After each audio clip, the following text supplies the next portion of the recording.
And well, let's get it going. Scotty, there is a lot of new mechanics in this set. Some of them very, very reminiscent as the old ones. But for limited, I think there is like a lot of interesting things that need to be figured out. Would you like to read the legend of the for the tier list? Legend of King Arthur? No, I'll read it. It's fine. Right. Maybe say something in your own words. That's also fine there. We're going on an A, B, C, D, F letter graded tier list. I will just read the definitions as they are written. Highest level is A. Best cards in the format. Bombs. Completely changes the game in your favor or almost single-handedly win you the game. Below that is B. These cards are amazing. Efficient removal, overstated creatures, powerful mana sinks, anything that is above the curve for its mana cost. C. Cards that are fine on curve, not very excited to play them, but not sad to play them either. Most of your deck will probably consist of cards at this rank. Sometimes cards in this rank will not make the cut for the final deck. D ranges from medium to bad filler. Cards of this tier get cut a lot and require specific decks to be good playables. If your deck really needs a 2-drop, for example, you have specific synergies with the card, or the card fills a weakness in the deck, etc. Most of the time, these will be cards you throw in because you're low on playables. And the bottom is F. Nothing below F. F is unplayable. We also do things like ceiling grades if there's like a large difference in how bad a card can be and how good a card can be, right? Like if it requires a lot of work to be built around, or it's very different in different color pairs or archetypes. And we will also note with a little checkbox if something needs a sideboard grade. Like you can pick it and stuff, but you won't play it in your main deck, basically ever. Acrobatic Leap is white for a instant. Target creature gets +1/+3 and gains flying until end of turn. Untap it. Without playing the set, without understanding the context of the set, it's a little difficult to tell where this will end up. It's never fantastic, but sometimes it's perfectly playable. The factors that lead to a combat trick like this being good specifically are if there are relatively more expensive, clunky damage-based removal. Think about red removal or black -X/-X, whereas in this actually can dodge, right? For example, this can dodge the common black removal spell. That's kind of nice. That's a bonus in its favor, right? Another factor that leads to this card being a little bit better than it looks is if there is a lot of emphasis on the early turns of the game and specifically racing, right? Think, what was like a set recently? Gosh, I'm so bad at referencing recent sets, but I'm thinking like where curve outs really matter, like quick sets, fast sets. This was introduced first in Kaldheim, maybe? Yeah, Kaldheim. Yeah, it was Kaldheim. I don't know, but Kaldheim was a set that this card would be pretty good in.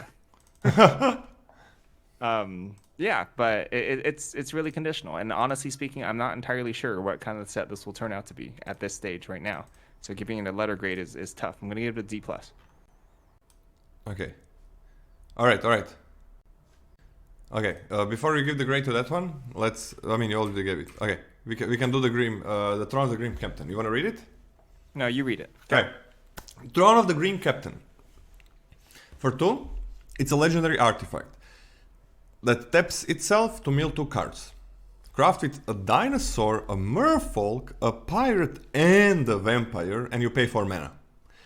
So you gotta have all 4 of those, right? It can be... This is important for this one. Usually you just wanna have it in the graveyard and craft with that. This thing, you can craft from the battlefield. I mean, you can craft from the battlefield with anything, but for this, it just might be worth it. Okay, so you get a 7/7 Skeleton Spirit Pirate, Menace, Trample, Lifelink, Hexproof. And whenever this thing attacks, each opponent sacrifices an online permanent, then you may put an exiled creature card used to craft this guy onto the battlefield under your control, tapped and attacking. Okay. This is very hard to do. This is very, very hard to do. But it feels to me like it's very, very, very worth it. You gotta like make your deck a bit weird for it. Golgari is the easiest color combination to meet these criteria. It is? Like for dinosaur, merfolk, pirate, and Yeah, vampire? because you got green for merfolk and dinosaurs. You got black for pirates and vampires. Okay. That's the best one. And then but you need to hit them. But at one point, like, you are gonna get rewarded. You are gonna get the life back that you paid 2 mana to do nothing. So it helps you descend. So I think this card is. I think this card is good. I think this card is good. I really want. I'm happy that you saw that we didn't have it. This is huge, and it's hex-proof, so you're not gonna get punished. Opponent just probably has to always block it, and you're getting more creatures. Alright, so I'm going for for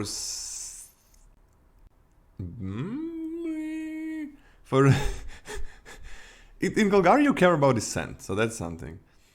I'm gonna start as a B minus, but I'm gonna go like as a B plus ceiling. I think it's an A ceiling. Yeah, I think this is a bomb on its ceiling, to be perfectly honest. but it is hard to get it. Like, right? It's not like you're gonna have to wait a long time usually. You're gonna have to wait a long time, but it's actually really low investment, especially in terms of mana, right? I don't think it's that hard to just slap this on the battlefield and start getting some incidental value. Like, you can mill stuff, and you can even just do stuff. You don't have to flip it until later, right? You don't have to flip it till later. Like, you can just mill stuff, get incidental stuff off of your descending, enable your descend creatures. Like, you play this single-handedly will help you descend. Yeah. Hit descend 8, Descend 8 even. Really easy. Really, really easy. Really quick. The biggest gripe I have with the flip side, and what actually gives me a little bit of pause, is that it can't block flyers, which is really bad. It can't block flyers. So, like, if you spend a lot of time doing that and you flip it, and you could just get pecked down, which is unfortunate. But yeah, I think this is worth. I'm putting it. I'm probably drafting it as like a C plus, but I think as a ceiling, it's like an A minus. I'm okay with an A minus. The problem is, like, there is a good chance this is gonna be unplayable in your deck. But a ceiling A minus is fine. But there is a chance that this is just unplayable card in your deck. No haste on the last part, but it's hexproof, and it's pretty big. It will have summoning sickness, but yeah, gotta be careful. Like, high ceiling, but could be unplayable. What do you give the acrobatic leap, Scotty? What did I give the what? Oh, acrobatic leap. I gave it a D plus. I'm okay with a D plus. I remember in Kalkheim, like, I played it way more than I expected. People really didn't expect it as well. Get rid of the flyers. Can win you the game. Untap is pretty good. It does a lot of things, but wins a lot of combats. I'm on D plus, but I like this trick. I don't like giving tricks way too high grade, so you pick them early, and then every other trick that you get, you never want to put it in a deck, because every deck can support so many, and some decks don't want any tricks, maybe one, maybe zero. The more defensive you are, the worse they get, so yeah. Oops, just for the leap. That's a good trick, but not a broken trick like we saw some of them. Tricks do get worse with Discover. That's also very true. Right. Adaptive Gem Guard. It's a 3 white for an artifact creature gnome. It's a 3/3, and tap 2 untapped artifacts and/or creatures you control. Put a +1/+1 counter on Adaptive Gem Guard. Activate only as a sorcery. This is the first instance of seeing the Boros red-white gimmick. I don't know really what to call it, like mechanic-ish thing, theme. I think theme is the word I'm looking for. Theme is fine. Is that all of those are fine? You tap 2 things. You tap 2 things to do a thing. The nice thing about this is that you don't have to tap itself in order to add +1/+1 counters, so it can come into play as a 4/4 blocker. Spoilers, this card is crap. I think this card is really bad. I would play, even in this theme of deck, right? You have the Boros red-white tap stuff deck. I'm playing infinite amounts of the other white 4-drop common, the one that makes 2 bodies, or has 2 bodies over this. And I actually hate it. I think it's really slow. I think it's expensive. You basically never want to be tapping this itself to put a +1/+1 counter on it. And I think what it takes for this to become a 5/5 is too much. Too much. Too much for me. I'm on a D. Oh yeah, I like this. In vacuum, I like it. There is enough things that create map tokens, treasures, 2 bodies, and so on. So you can tap itself. If you don't care about blocking, you can just tap that and something else will be a 4/4. So sorcery is like, if this was not sorcery, this would be incredible. This would be incredible. I kind of wish that I made it. I love instant speed tap. Like this kind of costs you 0 mana, but costs you on how you're gonna attack, how you're gonna block, when you're gonna do things, when you're gonna tap your creatures for effects. It costs you that kind of resource, which is not really used anywhere else except on attacking. So I love this when it's instant speed. So I wish they made it like quite a lot weaker. Like maybe 3 creatures or something. Maybe you can do it once a turn. I don't know. If it was instant speed, that would have been so nice. But it can be pretty big. Like there is for example, I think that's a common. Correct me if I'm wrong. There's like a 3 mana artifact in white that makes 2 1/1s. That is a common, yes. So that's like 3 things on a 3-drop. That is exactly 3 things. So you play this, you tap all those, that's a 5/5 that can also grow more. So white like has this kind of theme where it does make artifacts that makes more bodies, or just random artifacts that are gonna be cheap and stay on the battlefield, and you can tap those, so that's pretty cool, but you're still always getting just one big body with this, but one pretty damn big body.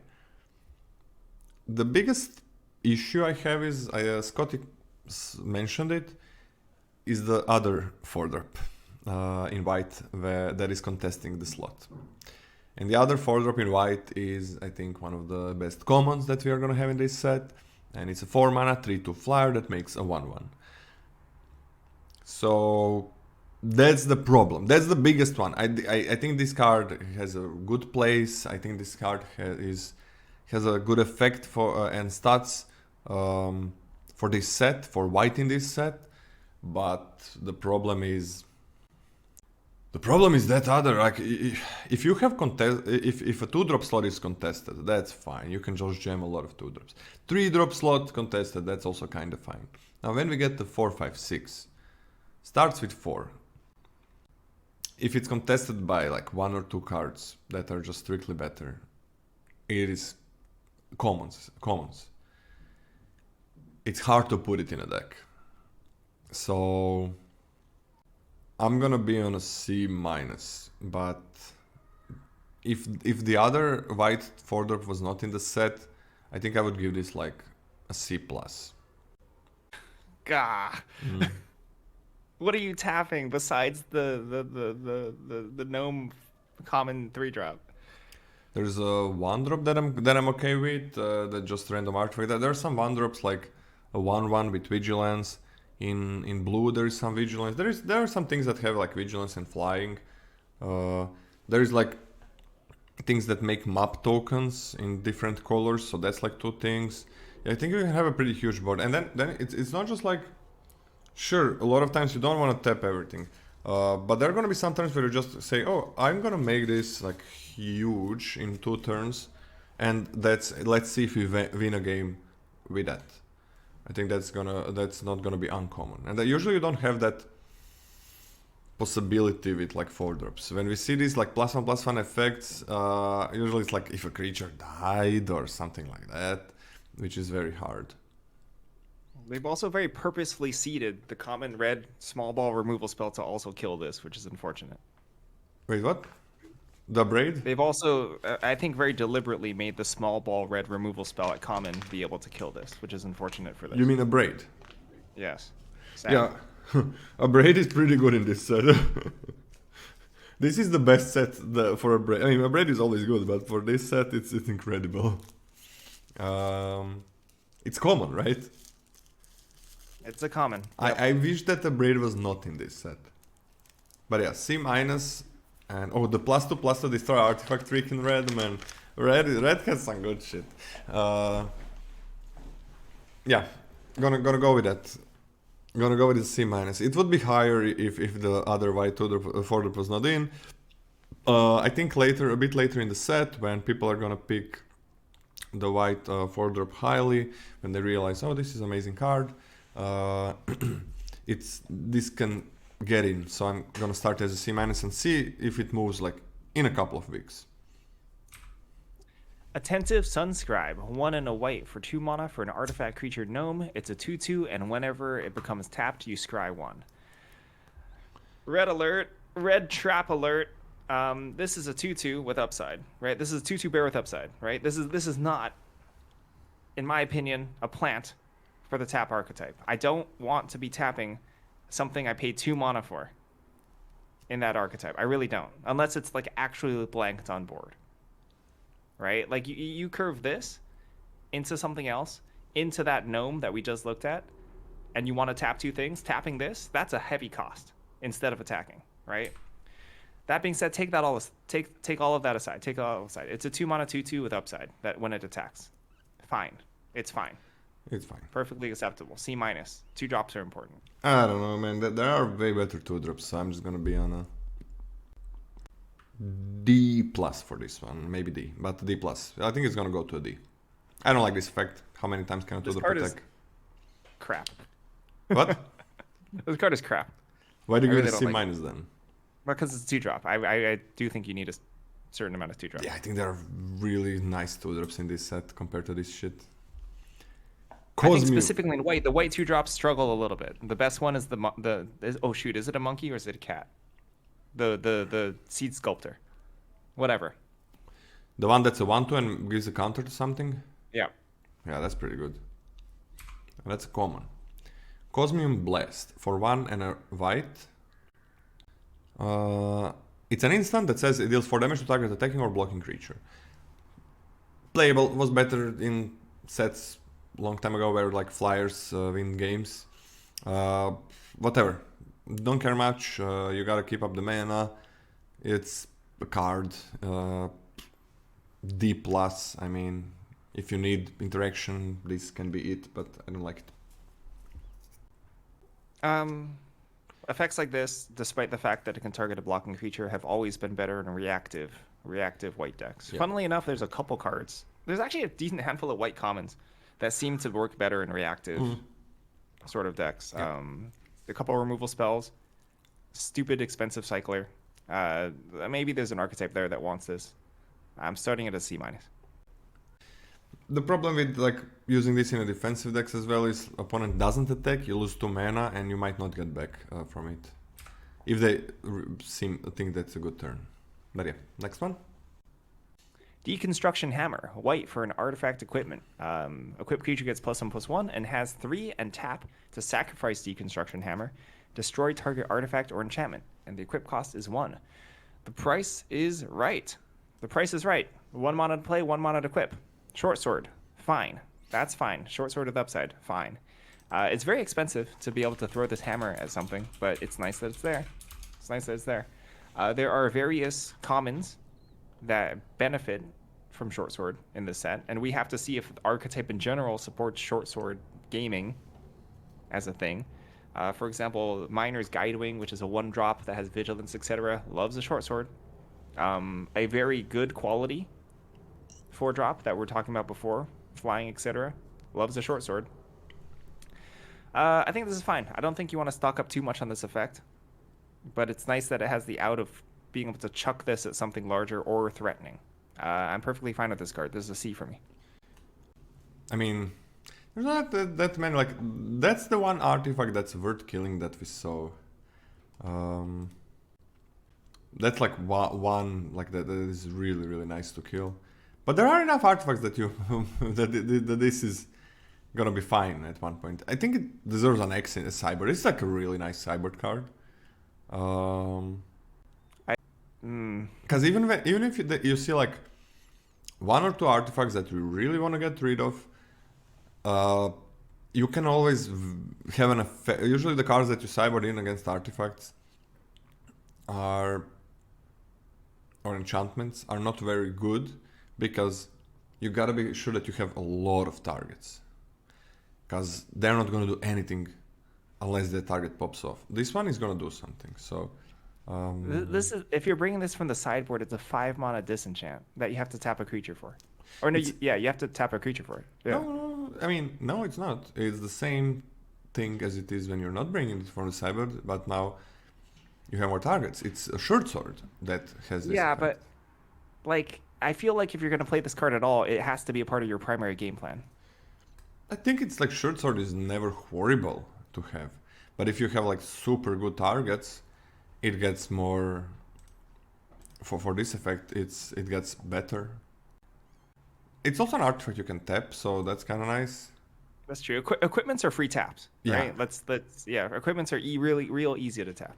Yeah. The problem with the 4-drop is also there's this thing, the braid, some uncommons that just like are good, kind of good cards that just get rid of the artifacts and they just kill them. That's a bit of a problem if you're gonna make a huge guy. But yeah, artifacts are definitely free things to tap because they don't care about it. C- for me. I think it's fine. Envoy of Okinek Ahau. It's a 3-mana 3/3. And for 5 mana you make a 1/1 gnome. Artifact creature token. Okay. Fills out the curve as a nice vanilla creature, 3/3 that checks the vanilla. It's okay with a vanilla check, and for late game you're just getting 1/1s. One probably maximum per turn, can be more maybe, which is decent. I like this as a 3-drop. That's C or C+. I'm on a C. You don't care about having too many of these. I'm on a C. I like this. I'm also on a C. 3-mana 3/3. I do think it's a small upside. Very expensive, but it's nice. It's nice that it's there. It's very nice upside. Like I think about more of these. Like if I'm going to go super aggressive, and I'm just having a mana dump, that's pretty nice. But you're fine trading with that. Family Reunion, 1 white for an instant. Choose one. Creatures you control get +1/+1 until end of turn. Creatures you control gain hexproof, or creatures you control gain hexproof until end of turn. There's nothing. So gnome tokens are a thing, right? Gnome tokens are a thing. I do not believe that there's going to be a gnome token go wide deck where this is this is like the anchor that glues it all together. You know, I don't believe that. I think this will be a crappy trick with flexibility. Not into it. Not really. I don't think it's archetype defining. It's fine. If you have in your deck, fine. Just D for me. I can see this like in a deck that is trying to make like a lot of things and trying to make that big 3/3 even bigger, where hexproof is also gonna matter. So I'm not in a C range, it's still D. +1/+1 is such a small thing. I'm on a D+, because I think there's a place for this. Like if you are trying, like going wide and having like that big thing, like in Boros setting it can work. The hexproof can be nice as well. Yeah, D+. The hexproof is the best thing about this by far. And then it's 2 mana that you have to hold up. I think it's I think it's the +1/+1 in those decks. I think both of those work well. Glorifier of Suffering for 2 and a white. It's a 3/2. When it enters the battlefield, you may sacrifice another creature or artifact. When you do, put a +1/+1 counter on each up to 2 creatures. That to target creatures. It can target itself, right? So I'm okay with this thing. And again, this feels like it works well in white. Treasures, map tokens, like I don't know if you want to sacrifice the map token really, but it's not the end of the world. I'm on a C+ for this one. I don't think it's a B- because it's not just like you always play it and it always works, but C+. This card is absurdly high upside. Yeah. If there is a very strong white aggressive deck, it will be because of this card. One of the reasons, for sure. Yep, this will be like the linchpin. This is incredible amounts of power. Yeah. If you can curve out with anything, with creatures, that somehow leave behind sackable fodder, which then you can get full value out of this and swing. Incredibly good. It's not even the end of the world if you just play this out on 3 and just attack the next turn. It's not the end of the world. Yeah, 3 mana 3/2 is fine. Yeah, but this is it's bad. Very strong. In fact, I'm a huge believer because, frankly speaking, I don't think white has a ton else going for it. I'm not a huge believer in white, but I think if white's going to be good, it's going to be on this, and I think this is a B-. Yeah, I'm okay going to a B-. Like sometimes even in that aggressive deck, sometimes sacrificing like a full card is going to be fine. Yeah, I'm okay with that. Okay. I'm even fine. Like I was thinking through the curves, the common curves, right? I don't like play a Miner's Guidewing on 1, play literally a vanilla 2/2 on 2, and then play this and sack the Guidewing. That's a super strong curve. The Guidewing is the explore thing, 1/1? Yeah. Yeah, that's fine. That's like a curve of vanilla stupid bodies, and that's super strong. Yeah. Removal gonna fuck up that deck, but this is a big tempo.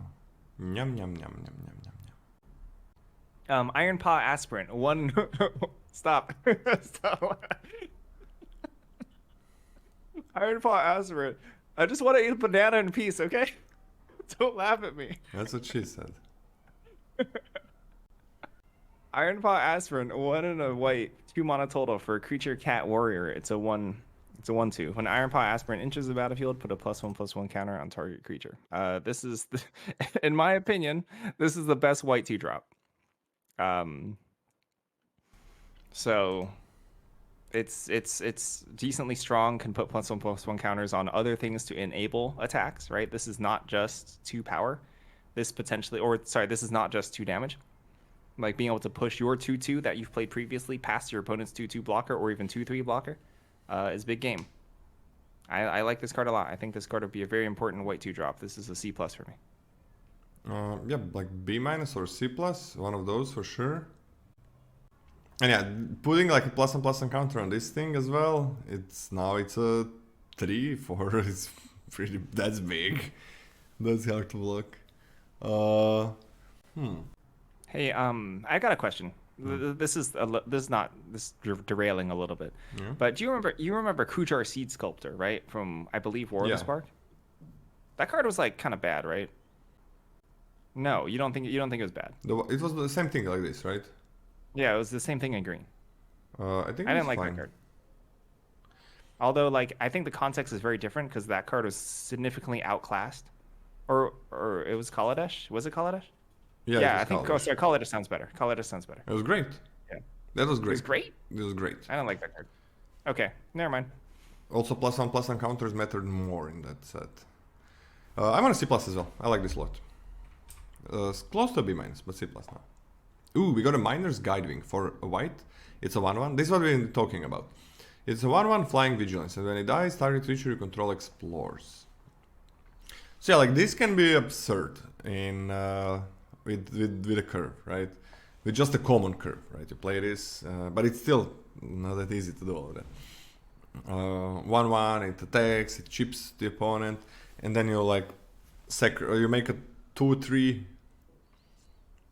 and you sacrifice that, and you make both of your creatures like way better than 2-drop and a 3-drop. You can also put counters here, and if he dies, you're gonna make something else explore, and it's just gonna kill the opponent. I like this a lot. Really depends on what your deck is doing. I kind of want to give it a C+.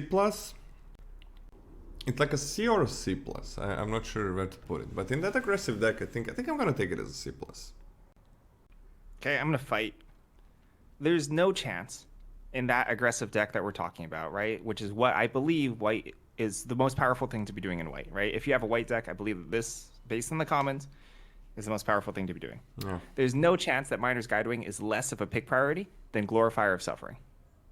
I don't believe that. What is Glorifier of Suffering? Is it 3/2? The 3-drop that adds 2 +1/+1 counters. I think it's a more powerful card, but this is way more important. I think both are close. I think this card is more important, but it's also B- for me. I think 3/2 works in more decks. That's 3/2. In slower decks as well. But I could be wrong. Fair enough. Next one. Sorry, I am reading Old Tech Archaeologists. Yes. 4 and a white for a creature, Human Artificer Scout, which is a 4/4. When Old Tech Archaeologist enters the battlefield, choose 1. Return target artifact card from your graveyard to your hand, or scry 3. As far as a 5-drop goes, 5-drop 4/4, pretty bad. The effect? Pretty good. I actually think that the effect is pretty reasonable. Scry 3 that late in the game usually can find you an additional piece of very impactful gas, or returning a real magic card from your graveyard to your hand. Not bad. I think it's a little slow. I don't think you want to prioritize it particularly highly at all, but I think this is... I'm not embarrassed about putting this in my deck. That being said, I think it's a D+. D plus? D+. 4/4. I mean, I think it's gonna be very easy to get an artifact in the graveyard. Very easy. Do you remember Master Scald? Master Scald was a good magic card, right? Master Scald. From Kaldheim. That's a good card. It was what, 5 mana 4/4, and you exile a creature from your graveyard, and you get back An artifact or an enchantment. A saga, basically. Yeah, that was good, but you also had to exile, and it was kind of competing with some things. I think it's easier to get an artifact in this set than artifact or enchantment in that set. I think this is. I agree with that. This is easy, but I also think. Plus, you and don't I think have this is the biggest one. I think this is the biggest factor. I think that 4/4 was good in Kaldheim. I do not believe that 4/4 would be nearly as good in this set.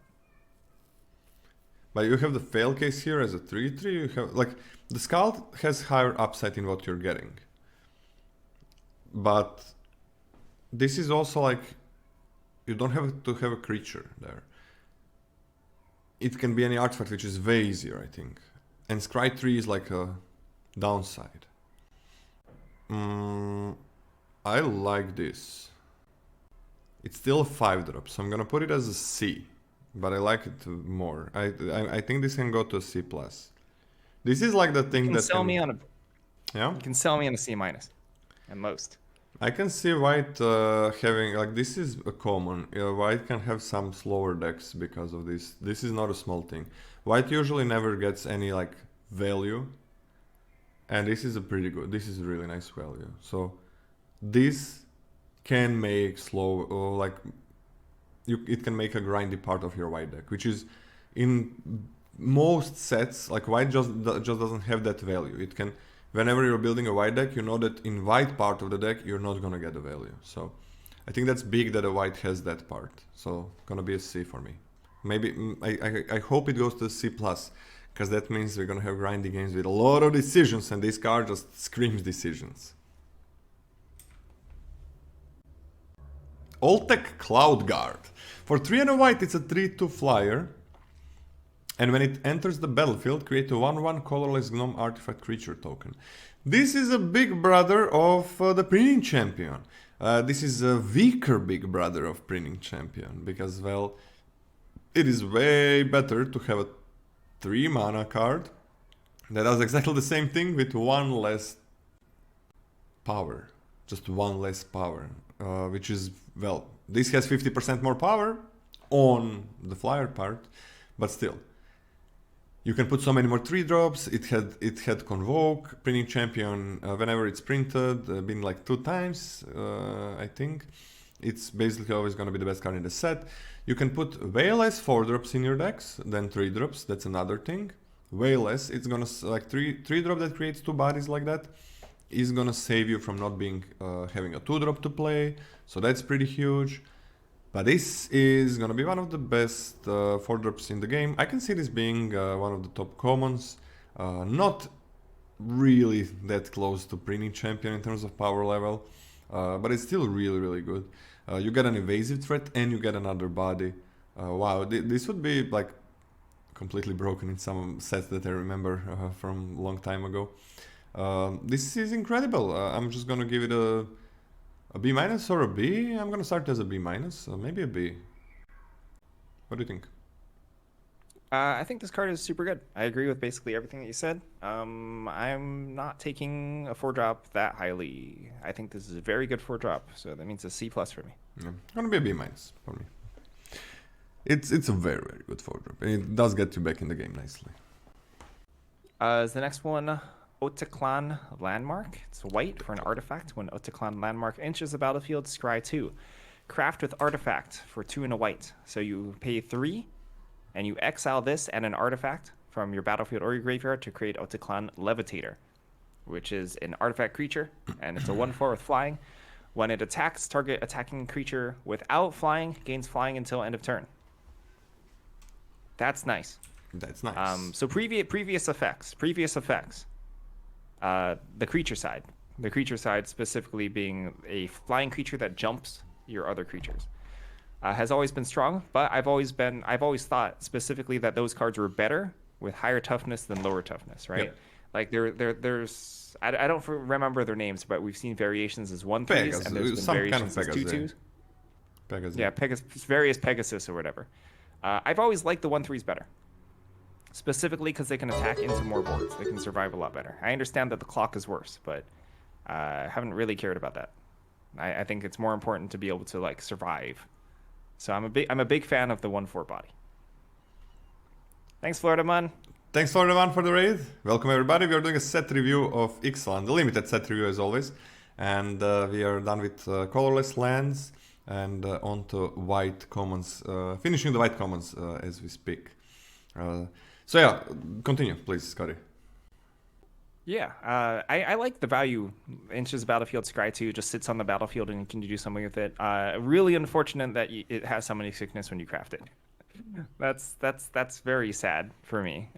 But I still think this is a good Magic card. I like it a lot. C+. Oh, this would be crazy if you didn't have summoning sickness. So it's pretty easy to do that from your graveyard, from your board is fine sometimes. But yeah, the high toughness, it means like, okay, now I can block a lot of things. That's huge. Like, and at a certain point you just start attacking.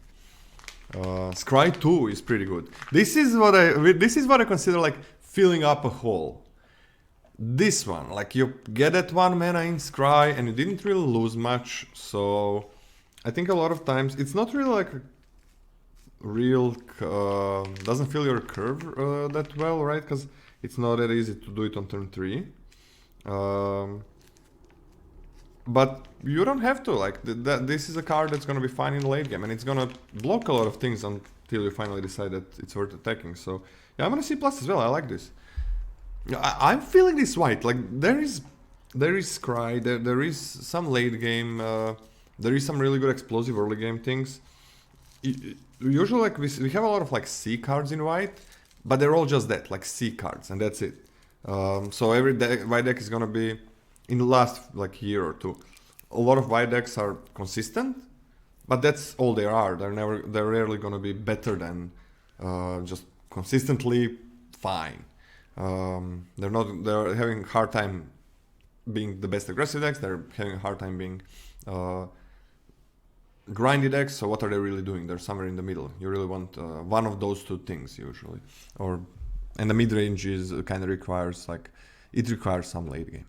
But yeah, these things are nice. They serve very, very good purpose. I like this a lot. Are you saying that this set doesn't have that problem? For white? Yeah. Well, we got like the explosive cards. Like we have the 1/1. We have a good 1-drop. We have a good 2-drop. We have a good 3-drop for explosive starts. And then we have a 5-drop that can help you to be more grindy. And then we have like these things that help you with your aggression, but also these things cries for 2. We are still on just on commons. So I think white is positioned better than in a lot of sets. Because it's not just like, oh, there's a good 3-drop, there's a good 2-drop, like they're kind of past the vanilla test to be in a C range. We have these like B- and C+, which we don't usually have that many in white, I think. You think that white doesn't have anything for those like explosive early game, which I think it lacks a lot of times, or for late game? I think it's missing I think it's missing key pieces for both archetypes, to be honest, looking at them. Yeah, I what? think we're missing 1 or 2 commons to help push damage in at the common slot, right? I think all the removal specifically, like look at the white removal, it's all very reactive. And that hurts a lot, I think, specifically for white aggressive archetypes. And I There's think the that next one the that's controlling, not reactive. I think that the controlling archetypes lack decent creatures in the early game. So I think that's quite painful. Okay, this is not this Petrify, for example. The next one is This is pretty good at clearing a blocker. This one, yes. yeah. Who's reading? I think you're reading. Okay, Petrify for 1 and a white. It's a pacifism that also says, okay, enchanted artifact creature, enchanted permanent can't attack or block, and its activated abilities can't be activated. So that's an extra, it can't be activated, right? Artifact or creature cannot craft, so that's kind of fine. There are some things that remove enchantments, there are some things that sacrifice, so I think this is not a very good set for having this type of removal. But it is permanent that goes in the graveyard, so that can matter if you need permanents in the graveyard. For this sand, for example. I think it's Putrefy. Yeah, it's Putrefy. The good removal that we had like a few years ago. I can see this being a C. Even though I'm worried about the sacrifice part and about removing enchantments, but sacrifice mostly. I can see this being a C. Scotty? Good amount of ETBs as well. I mean, it's a fight that we've been fighting for a long time. These effects are way worse than they look. Yeah. You know, like we started like maybe 3 years ago, and people were coming in hot, being like, "This is premium white removal." And then I think a bunch of the cutting edge limited content creators like, yeah, it's actually kind of crap. And then I think we're now at the point where it's not as contested. It's not as hot takey anymore when we're just like, yeah, these cards are not that good. It's not that good, yeah. Yeah, so C is fine for me. And that's like optimistic, right? That's like, hey, this does a lot and it's still a C. Yeah, it is like you're not putting their permanent in a graveyard if that matters for them, and if they sacrificed or something, you can put you got a permanent in the graveyard, so that's like added little bonus. So C, I can see it going to a C minus definitely. Scotty? Quicksand Whirlpool, 5 and a white for 6 mana. It's an instant. This spell costs 3 less to cast if it targets a tapped creature. Exile target creature. So you can pay 6 mana to exile anything, or you can pay 3 mana to exile something that's tapped. Fine if your deck wants to be reactive, defensive, if you want to be casting 5-drop 4/4s that return artifacts to your hand, that's fine. And basically any other deck, crap. The exile part is nice. Yeah, exile is fine. That's a nice effect, especially in this format, right? Where you're descending. Yeah. Where your opponents are descending, rather. Your opponents are trying to get stuff in the graveyard for craft fodder. Exiling is good. Exiling is always good, but it's especially good here, I think, in my opinion. I agree. I'm not hot on this at all. I don't like it's in a specific white archetype, which I don't even think is the best white archetype, and I don't really want it anywhere else. So I'm giving this a C minus. I'm gonna give it a. If you give it a Z, I'm also giving it a D. There's no way I'm gonna be higher on this card than you are. Yeah, I think I don't want to give it a C minus. I want to give it a D plus. If it was 5 mana, then you're kind of like, okay, if I'm a white aggressive deck, I can pay 5 mana to remove like a big problem. But I think white is kind of good at growing the creatures and attacking past the big problems. So 6 mana is so much. Like, you really want to kill a tapped creature. It's nice that you can kill anything like that. I'm on a D plus. D plus it is. I can see the last go card down. going lower. I can see this Petrify going lower, but let's start as a C. Soaring Sandwing for 4 and double white. We have a Flying Dinosaur that's a 3/5. When it enters the battlefield, you gain 3 life. You can also plane cycle it for 2. So Descent and Craft, it works here, but a lot of things craft with artifacts as well. So we've come to Land Cyclers. in March of Machines. I think that was where we had the land cyclers first in this year. It costs 2 mana. 2 mana is a lot to pay for land. It's a lot. It's not good. But the bodies here on these land cyclers are better than they were there. And then we had land cyclers in Lord of the Rings that cost 1 mana. 1 mana is beautiful because if a land costs 1 mana, it's like a tap land, and if it can be played as a good body, and a lot of these had good bodies, like draw 3 cards for 5 mana, get a 6/5 super menace for 6 mana. So that's kind of fine as a body when it's actually a tap land. This is not a tap land. This costs 2 mana. 2 mana. This is like the whole fillers. The tap lands can act, or the land cyclers for 1 can act as a whole fillers, not the fucking map, Scotty. No, what is it? The treasure map, right? That's what I think. Because it's no problem to have a couple of tap lands in the deck. This is like 2. It is so hard to get 2 mana in your turn where you're fine paying 2 mana, where it's not hindering your curve. So I don't like this much. Yeah, 2 mana doesn't fill those holes. If you have a hole of 2 mana, you're kind of missing a turn. But 5/6 mana, like, that can play in cycle, that's a 3/5 that does gain you 3 life. It's not bad. Like, I want to give it in D range, but like, it's not bad. Works with some craft, I guess. Don't think it's what white wants to do that much, so I'm just gonna give it a D+. It's fine. Better than in March Machines. What do you think, Scotty? Yeah, here we go. Soaring Sandwing, 6 mana, 5/3 Honey 3/5. Mammoth. Let's go. 3/5. Did I say 6/5? 5/3. I don't know what I said. I thought I said 3/5. Whatever. Yo, this card is exactly what I want to be doing in my defensive white decks. Exactly. I will play like 5 of these. Get in my deck. Get in my deck. Do all of them. I don't think it's actually fantastic. I think it's fine. But I actually think that the body's very, very good, right? We don't have to like go over why these cards are good at stabilizing, right? Like it sort of pseudo blocks multiple things. If you want to talk about it, we can talk about it again. But gaining life on these bodies is very good. This also provides the finisher that you need if the board is stalled. I don't even like the plane cycling is nice, but I don't think it's actually the main part about this card. I think that this is actually just a fine-ish card on its own, which is crazy to say for this type of effect. Spoilers, I think all the other cyclers are kind of crap. Like, I think the white one is the best one by far. The C for me. I can go to C-. I think a lot of my white decks are going to be kind of aggressive. Yeah, I can go C-. Like, I do like life gain on these things. I also agree.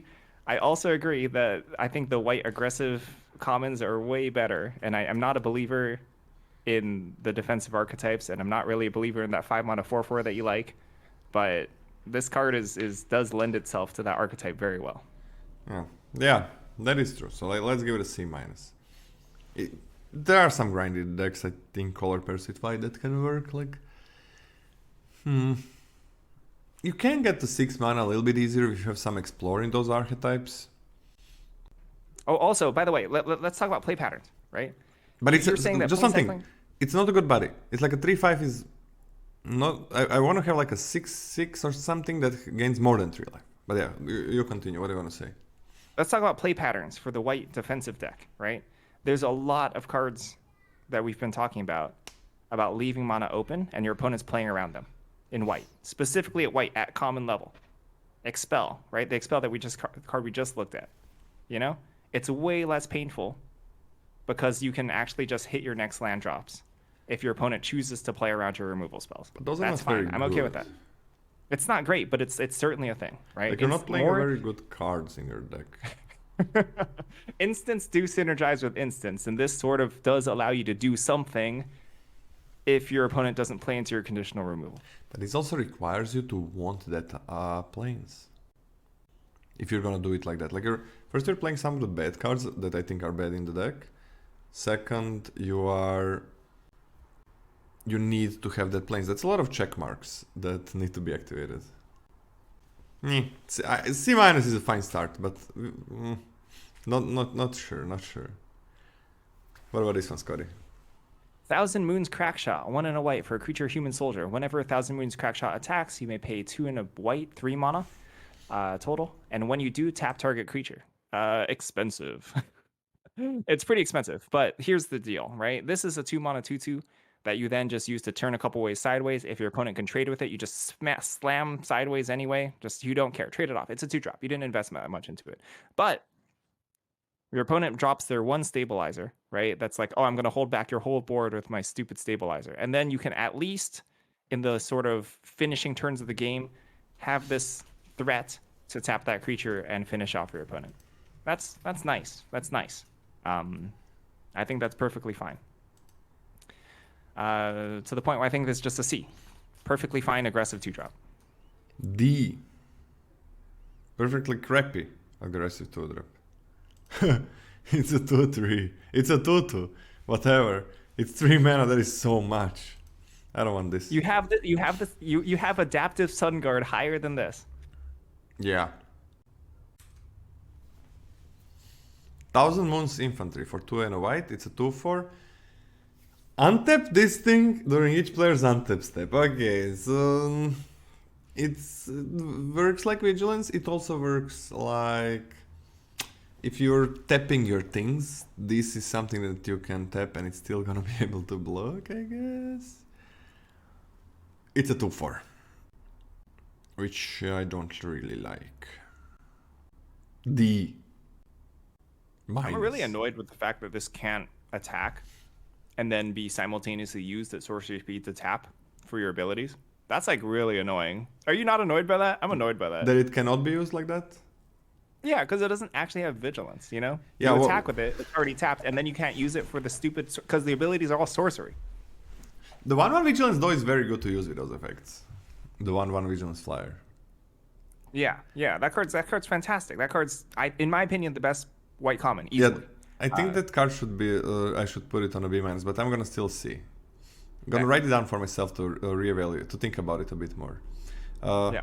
But yeah, this thing, like, I wish it was combat. That's when I read it first. Like, if it's combat and you can tap and still it's gonna untap, and then you can attack and it's still gonna untap, so that would do so many things. But yeah, can't do that and attack. What do you think about the card? That's crafty. Yeah, maybe even a D-. I don't want a 2/4. Yeah, I'm on a D-. Give it a D- for me. I don't want a 2/4. Okay. Tinker's Tote. Tinker's Tote is 2 and a white for an artifact. When Tinker's Tote enters the battlefield, create 2 1/1 colorless gnome artifact creature tokens. And you can pay white and sacrifice Tinker's Tote. You gain 3 life. This is not the aggressive Curve Out Miner's Guidewing deck. It's not. You know? This is very little amounts of bodies for a reasonable amount of investment. I understand that, like... So here's I think the important part about this set. You need to understand what type of white style deck you're playing, right? Are you trying to beat down with Miner's Guidewings with short swords on them and like sacrificing various things? Like there's the I don't remember the names, the 2/3 or the 3/2 that adds +1/+1 counters, right? Like I don't actually think you want to be sacking these tokens to that, because I don't think you want to be spending 3 mana to do this in that style of deck. I don't think they actually fit together, even though the rules wise, right? Rules interactions wise, they technically do fit together because this is sack fodder and that's a sack thing. I don't think strategically they fit together at all. I want this in my stupid defensive plane cycling, like return artifacts to my hand, stupid white deck that you can then like get value off of tapping things and holding back. But yeah, this is pivotal. I think this is pivotal in that style of deck because it creates literally the most cardboard. It creates so much cardboard. Puts so much cardboard on the battlefield. I'm a big fan. C+. I'm on C+ as well. This is one of the enablers for the 4-mana 3/3. Are there any good, I can't remember, red cards that do this tap thing except the Boros one? So I actually believe that the red tap cards are... Wait. Cards that tap other things? Yeah? Yeah, there is a 1/3 that pings, which I don't think is actually that bad. I think it's fine. Off the top of my head. I feel like there's another one.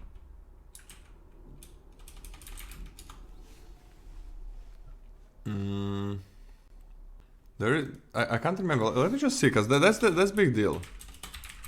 Untapped. Let me see. There is one red thing, and it's horrible, right? It's oh yeah, it's 2 mana, 1/3. Tap 2 untapped artifacts and/or creatures you control. It deals 1 damage to each opponent, only as sorcery. I don't think that card's horrible. I think that card's reasonable. Wait, that card works with this super well. It works pretty well with this. And yeah, I actually think that card's kind of important. That's gonna be interesting to play with that. Like, you play a lot of cheap things, you play a lot of these. 2 mana red guy. That is a 1/3, and you tap 2 things, artifacts or creatures. And it deals 1 damage to each opponent, but as a sorcery. The name is Sunshot Militia. So that kind of works. That's like, if you flood a board, like, opponent is gonna want to attack as much as they can.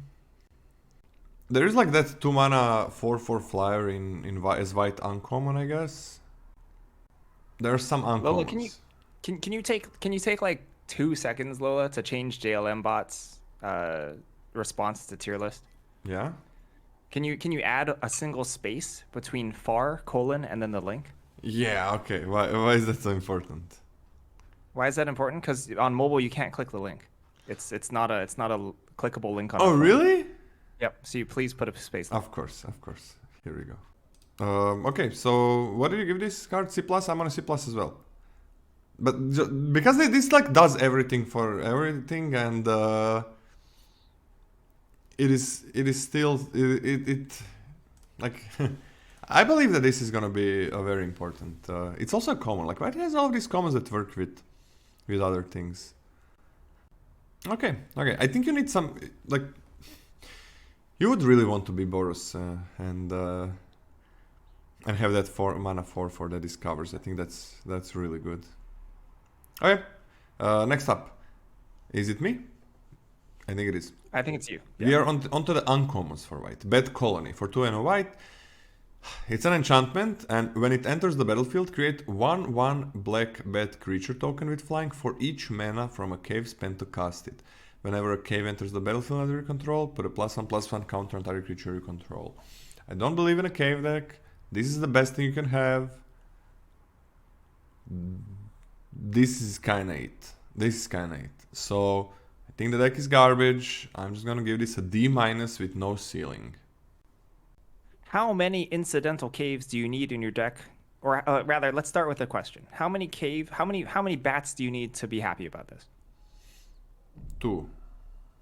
2 bats. Do you need to get any triggers off of the +1/+1 counters? No. No. Okay, so 2 caves. Yeah. Do you need that on curve? How happy are you happy playing this for 2 bats on turn 5? No. Okay, yeah, this card's crap. Yeah, I need it on curve. I don't want to play get 2 1/1s on turn 5. If the cave deck would be real, if there were more cards like this would be incredible. But there are not. And again, when we had Guild Gates, there was like Set Ablaze or something that dealt 1 damage for each Guild Gate to all the creatures. But then you had a Colossus and a Ram, which were huge creatures that you get when you played the Guild Gate deck.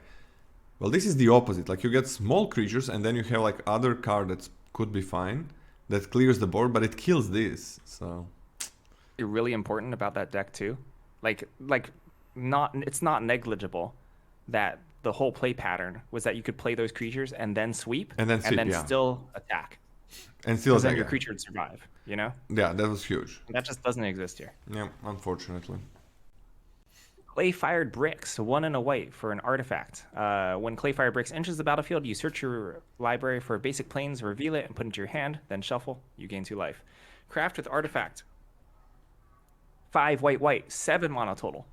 And it flips into Cosmium Kiln, which is an artifact. When Cosmium Kiln enters the battlefield, create 2 1/1 colorless gnome artifact creature tokens, and creatures you control get +1/+1. So essentially it makes 2 2/2s. And makes everything else bigger. And that makes everything else bigger, yeah. Yeah, kind of gas. So when you hit 7 mana, Really, at that stage, it's not that difficult to flip this. Like the crafting part, not a big deal. I sort of see this as like 7 mana, flip it. And that's very powerful.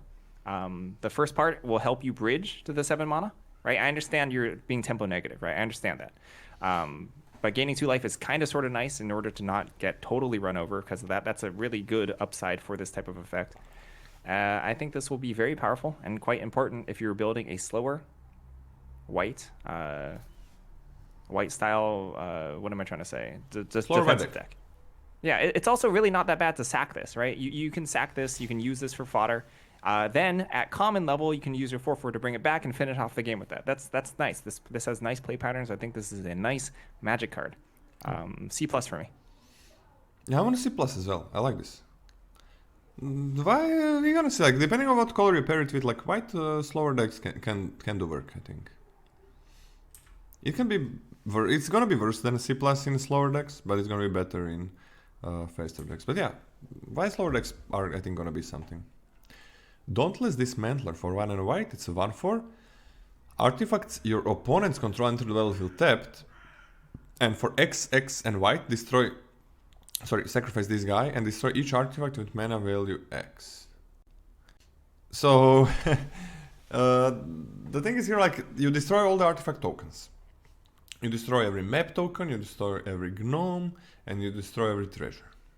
And your opponents, all those things, even a lot of creatures in this set, just vanilla real creatures, real cards, are gonna be costing less. Are gonna be entering the battlefield tapped, which is not nothing. And the thing is, like, you're playing a 2 mana 1/4, which I really don't like. And the thing is that white is gonna be having those 1/1s. The white is the best color at creating these token artifact creatures. So this kind of works against white the best. But you are white already. You can also kill something like for 5 mana 2-drop, maybe multiples. I don't like it at all. I'm gonna give it like a D+. And I think it deserves a sideboard grade. An X in a sideboard. What do you think, Scotty? Yeah, fine against like opposing like white defensive decks that they leave a whole bunch behind bodies and stuff that you can sweep all at once. That's fine. Super awkward that this wants to be in a defensive deck, and I do believe, as you said, white defensive decks also have their own bunch of artifacts lying around. A little awkward. I'm lower than you. I'm on a D. Yeah, I'm gonna give it a D as well. I don't like the 1/4.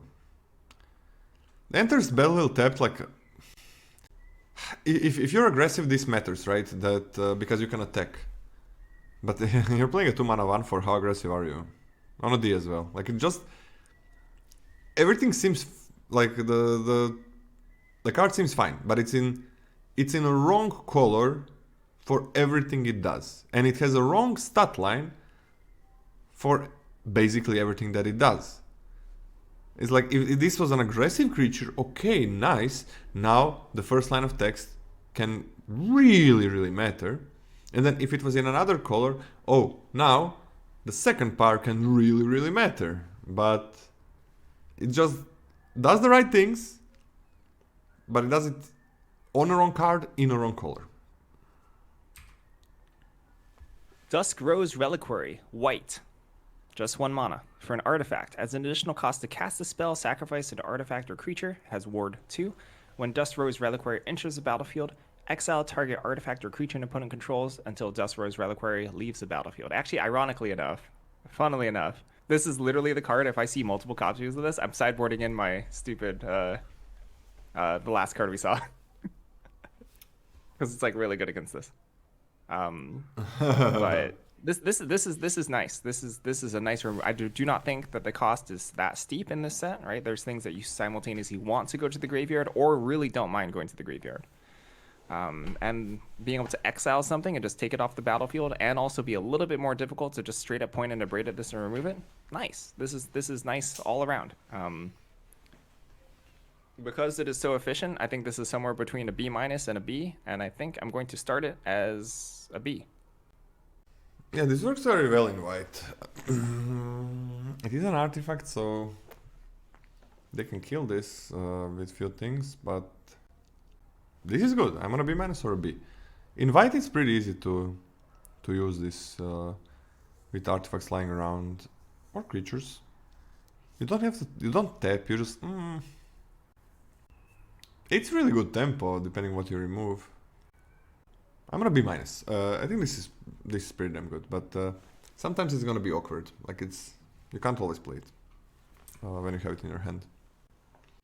Guardian of the Great Door. For double white, you get a 4/4 angel with flying, and as an additional cost to cast this spell, tap 4 untapped artifacts, creatures, and/or lands you control. So you can have a 6 mana air elemental, a 4/4 flyer. That's like the bottom case scenario for this card. But it's gonna be cool, really good tempo. You can play something. White is really good at having artifacts and creatures lying around, and a lot of them. You can have like play something and then play this. 4 is a lot, but it is a 4/4 flyer. So I think this one is pretty good. You can have a really tempo turn. Opponent kills it. Okay, your tempo turn is still very good for you. I'm gonna for white. I'm on like a B for this. B minus. I'm happy to have you on board, Lola. This card is good. This It card is is good. very It strong. is good. Even a normal case of a pretty like a 4. If you drop this on turn 4, that's good. And it's really not that difficult to just have a curve of 2 drop, 3 drop, and this. I'm happy just playing this on turn 4. And then anytime additional into that, double spelling with this, with the extra artifacts, etc., gnomes that you have lying around, very strong. It's cheap. Like this mana cost is cheap, right? Like technically rules wise, it's cheap. Therefore, you can discover into it. Therefore, you can helping hand it. You can helping hand this straight onto the battlefield for 1 mana. Gas. I like that. Actually, helping hand is an uncommon. I thought it was a common. Whatever. It doesn't matter. That's not going to be that important. For some reason, I thought it was a common. Never mind. That's a little bit less important, but that's okay. I am talking about you. Sorry, Han. But yeah, this is just a good Magic card. I'm also on a B. Yeah, B seems fine. There we go. Oh, you have to pay additional costs. You're right. You do have to pay the additional costs, or else you can't cast it. Never mind. That's actually actively bad with Discover. Rough life. Oh wait, No, you're right about Discover is cast. It is cast, yeah. RTFC. It's fine though. It's fine. It's still a very good card for me. I blame Organic Chicken. Definitely not my fault on that one. Of course. I just trusted and I was betrayed. Chat. Oh, that's me. Sorry. Helping Hand. White for a sorcery. Return target creature card with mana value 3 or less from your graveyard to the battlefield. Tapped. Yeah. I feel weirdly pressured to like this card. And it may have something to do with someone chatting. But I don't... Gosh, it feels... I can't rate this card.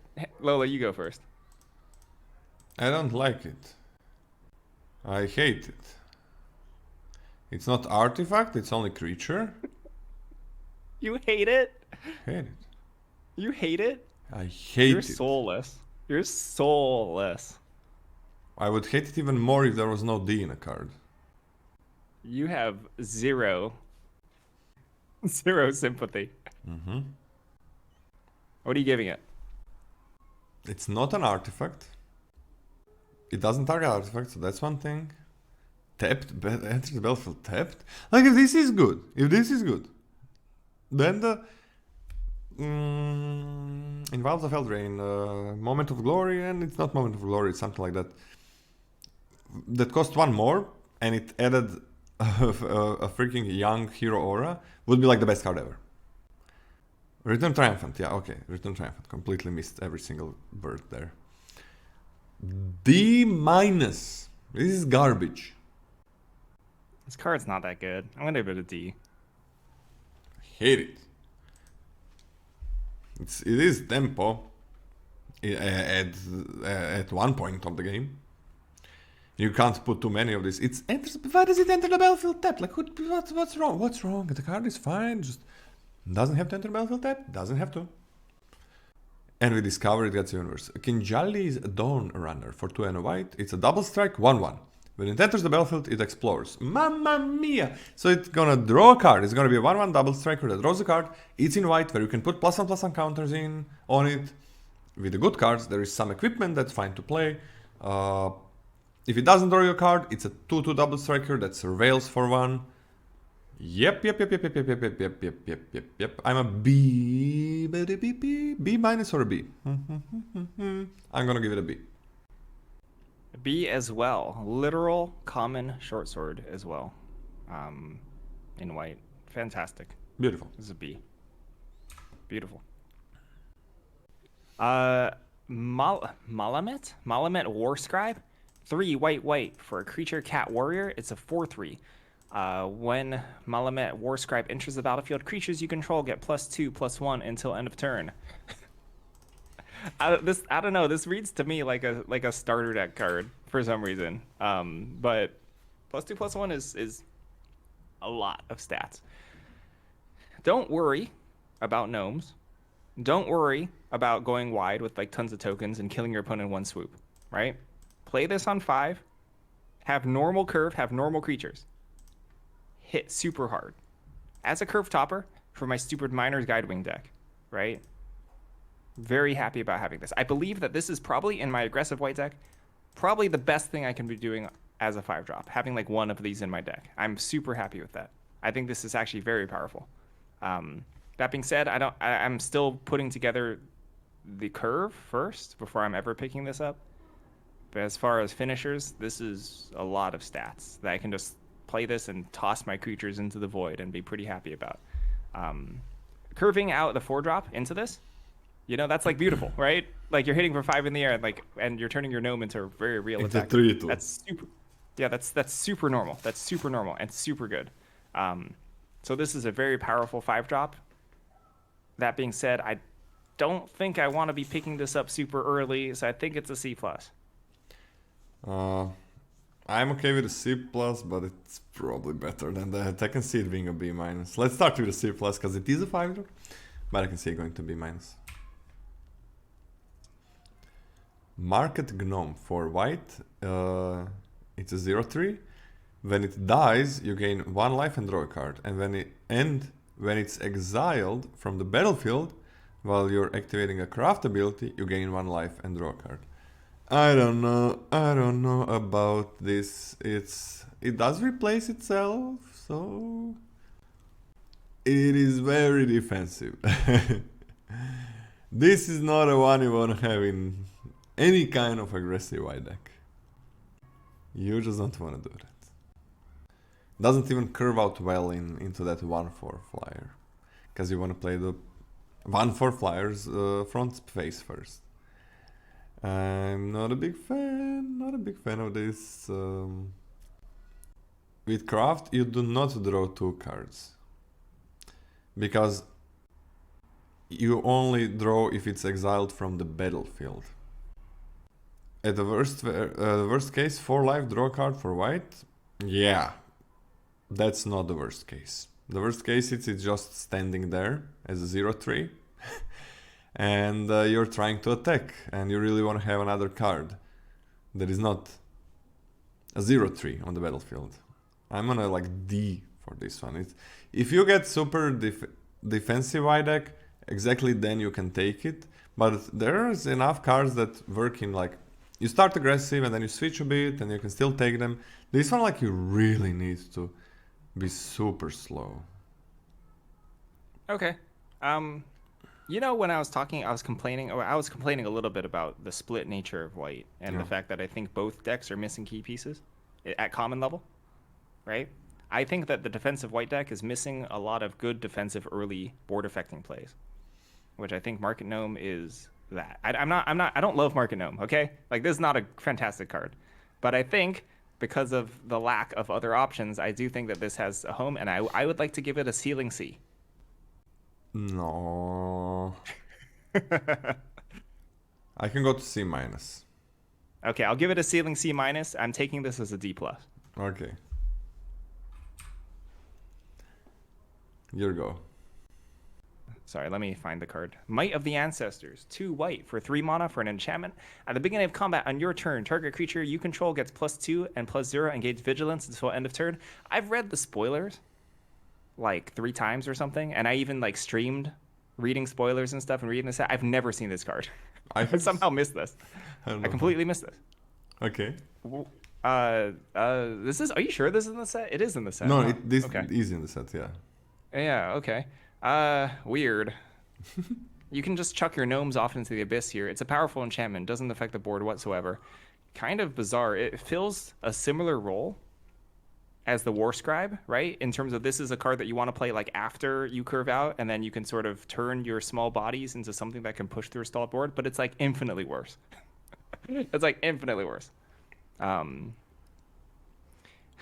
it's or it could be like a kind of weirdo, cruddy, expensive equipment that you slap on your flyers. Yeah, it's I like the still think equipment it that has you a- cannot tap. Yeah, blah, blah. I don't even. There's way better stuff to be doing with the bird. I'd rather play short sword. Blah, blah. This is like a D for me. I mean, yeah, it's cool. It's cool, but yeah, just remember the combat professor that chat is talking about. Like, you get one less, same effect, but one less power. But you get a 2/3 flyer for 1 more mana. You get a 2/3 flyer. You get it for 4 mana. Oy oy oy. That's. This just doesn't work. If this was an artifact, then you could keep tapping it at least for something, so that's kind of fine. How many creatures are you really gonna have? They trade up only if opponent doesn't have any other blockers. Yeah, I'm not sure about this one. What do you give it? I give it a D. I really don't like it. Yeah, I'm on a D as well. I hope there's gonna be a deck where it works, because it's kind of cool, but it's an enchantment, not an artifact. That's also pretty bad for it, and doesn't add a single creature. Like adding a 1/1, they could have made it this get a 1/1. Then I would really like it. Then I would really like it. Then, like if this made a 1/1, I think this would be one of the best uncommons. But it doesn't add a 1/1, so it's crap. Mischievous Pup. For 2 and a white, it's a 3/1 flash. When it enters the battlefield, return up to 1 target permanent you control to its owner's hand. It's up to 1. Okay. Whew. So 3/1 flash, not a good card. 3/1 flash that can save things and trade, I guess. With white, this can make you make some more 1/1s, I guess. So that's not bad. You can save things. I mean, it's not unplayable. It's fine. I don't think it's anything special. Yeah, Flash Celebrant. When you don't have adventures, when you don't have that many enchantments that don't care about being on the battlefield, and that doesn't scry for 2 and has 1 less power, and doesn't scry for 2 and has 1 less power. Yeah. Not in love for this. Yep. Valkyrionas, thank you very much Dance. for 27 months. And I'm gonna just give this a D+, because it works with some things in white. I want to like this a little bit more, but yeah, we understand that there is a high amount of cards that because the design space of this set is taken up by these crafting artifacts that you play. They have an effect, and then you do something with them later, so they stay on the battlefield. That's the joke. Yeah. Right. The joke is that there's a bunch of cards like that, and then you mischievous pup something back to your hand, and you get value. You know, cool. Yeah. I still don't think that that's. Despite that, I still don't think that it's fantastic. I think I'm also on a D+. If it saves like your huge gnome, well, it's not huge anymore. Alright, next one. Ruin Lurker Bat, white. For creature bat, it's a 1/1 with flying and lifelink. At the beginning of your end step, if you descended this turn, scry 1. It's kind of interesting that we live in a world where the other 1 mana 1/1 at common is like infinitely better than this, but I think that's true. It's kind of nice for racing, but it's kind of about it. Descending each turn and scrying 1, whatever. That's fine. I'm most interested in the flying 1/1 body with lifelink and slapping a short sword on it, personally. It's weird because like descending is like descending and scrying lends itself to being like, oh, this wants to be a longer game type of thing where I get value out of this and play a more controlling game. But its body and its sizing and what it does is an aggressive card. So I want to play this as an aggressive 1-drop in my aggressive white decks, and I get some incidental scries when I trade off and stuff. And I don't really care about anything else. It's fine. I think this is a C. I think it's C+. The descending is just anything dying. Except the tokens, right? Descending is just like anything dying. Discarding a card as well, sure. So, yeah, I'm gonna C+. I like this. And it's just like +1/+1 counters exist in white and are pretty good. And... Oh, we should make a comment we haven't talked about in a long time. Descending does not include tokens. Yeah, it doesn't Sad. include tokens. Like, rules-wise, I'm still really annoyed that they've put this they put this such a counter into it. And yeah, I'm gonna rant for a second. I'm just gonna do my rant again. Do it. But you've designed a set, right? And you put map tokens in it. Your first initial reaction, especially as a newer player, is gonna be, oh, map tokens to descend. That's a synergy. No, and then you're gonna your go to first your thing as a new... Wait, your first thing as a new player. Okay, wait, hold on. You're picking up my words. What I the get fuck? it. It's gonna be exact But- opposite. As a new player, it's gonna be like, Yeah, sure. you're never gonna know that tokens enter the battlefield. But I mean, like, I feel like a lot of people are gonna like really think that as initially what you're supposed to be doing, and it just doesn't work rules-wise, Yeah. which is crazy to me. That's And crazy. it's super cool when you find out that it works as well. When you are a newer player, like, wow, the token's going to battlefield. Okay, this opens up so many things. Nope. Yeah. So yeah, rough life. Rough life. We should clarify. I don't think I actually clarified. The reason why it doesn't work with Descend is because it says permanent card. Yeah. Tokens are not cards. Nope. So it doesn't matter what the treatment of the token is. It goes to the graveyard. Yes, tokens do go to the graveyard and they count for dies triggers, but it's specifically because Descend specifies permanent card. If Descend said you descended, if a permanent was put into your graveyard from anywhere, it would trigger off of tokens, but it doesn't. It says permanent card. And that's such a stupid rules thing. But I don't need to rant about it anymore. All right, I'm still on a C+. Map tokens, C+. +1/+1s, this works perfectly with them. Just scrying a couple of times is great on a 1/1 flying lifelink. Let's go. Spring-loaded saw blades. For 1 and white, it's a flash artifact. When it enters the battlefield, it deals 5 damage to target tapped creature opponent controls. Okay, kills most things, and then you can craft it artifact for 4 mana. And it becomes a 5/5 crew 1 vehicle, but you can also tap 2 untapped artifacts. Artifacts, gotta be artifacts. You control, this thing becomes an artifact creature until the end of turn. I think this is incredible. Whoops. This is really good. Kill something, 2 mana, nice. Opponent does have to attack. For 4 mana, you are gonna get, well, this is a pretty good vehicle, and I mean, you are getting 2 things. And the big thing is, like, first part is pretty easy to use. If you had just like 2 mana, deals 5 damage to tapped creature, it's whatever. But the nice thing is, like, it doesn't have to be attacking, so you can use it at any point after the attack. And you are getting that other part, which is very easy to activate. Especially when you're fine with the front side. So, I love this. I'm on a B+. B. Whoa, sheesh. On a B. I'm on a B. Okay. Okay, I think this card is fantastic, but still I'm at B-. I like it a lot. I don't really have much more to add to it. It's actually really hard to attack into a 5/5 even when we flip it. Next one. Vanguard of the Rose, 1 and a white, 2 mana for a creature, Vampire Knight. It's a 3/1, and you can pay 1 and sacrifice another creature or artifact. Vampire of the Rose gains indestructible until end of turn. Tap it. I like that this costs mana. I'm a big fan of this costing mana. Yeah, same. Yeah, otherwise it'd be heckin' annoying. This card is, this is strong. It's a good 2-drop. It's gonna be annoying. I would basically play this in every deck, defensive or otherwise. In fact, maybe sometimes it acts better in a defensive deck, right? Because it's so difficult and annoying to attack into. If you have like any sort of mono laying around, etc.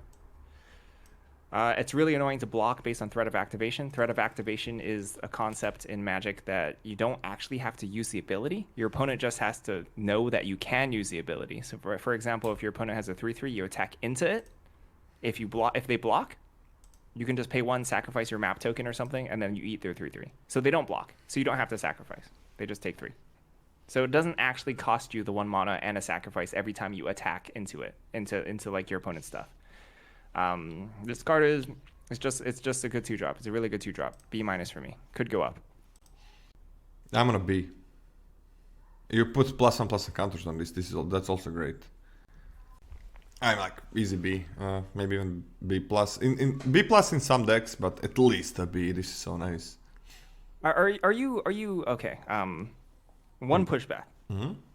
Right? It's really strong. But this is the first time in a while we've seen this effect cost mana. So are you considering that? We had it cost mana. Really? Yeah. Like Seasoned Hollowblade, Adanto Vanguard, right? Those are all free. What was the latest one of these? And I think it cost mana. Yeah.